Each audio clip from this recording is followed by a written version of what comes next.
అంటే ఆ ఏరియాలో మన డామినేషన్ పెంచుకోవడం కూడా వాడు రాకుండా ఉండడం కొరకు చేయడానికి ఏరియా డామినేషన్ అంటారు. Okay. Pin point information, proper information ఉంటేనే చేస్తారు, Hmm. పంపిస్తారు.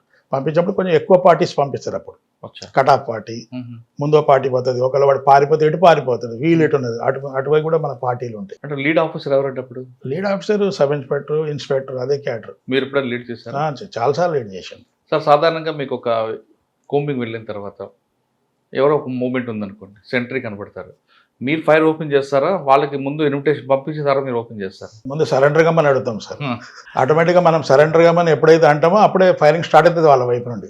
మనం బ్రతకాలి కదా, బ్రతకడం కొరకు మనం ఫైర్ చేయాల్సి వస్తుంది, ఆత్మరక్షణ కోసం. ఆత్మరక్షణ కొరకు ఫైర్ చేయాల్సి వస్తుంది. సార్ అంతే తప్ప పోలీస్ ఎప్పుడు ఎవరిని చంపరు సార్. చంపాలని ఎవరిని అనుకుంటారు, వాళ్ళు తీసుకుపోయి కోర్ట్ ఆఫ్ లా ముందు పెట్టాలని అనుకుంటారు. వాళ్ళు ఫైర్ చేసినప్పుడు తప్పదు కదా మనం చంపాల్సి. మీరు చేసిన పీరియడ్లో మీరు ఫైరింగ్ అంతా కూడా యూ షేప్లో వెళ్ళేవారా, లేదు డైరెక్ట్ 1-to-1 కొట్టుకున్నారు?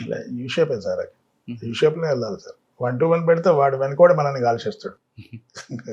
అక్కడ సర్టెన్ ప్లేస్ పోయిన తర్వాత ఆటోమేటిక్గా డివైడ్ అయిపోతారు సార్. ఒక్కొక్కసారి యూ షేప్లో కూడా మన మీదకి వస్తుంటాయి కదండి ఇవి. ఎట్లా వస్తుంది సార్? మన వాళ్ళు మొత్తం డిస్ప్లే అయిపోతారు అలాగే. అయిపోతారు.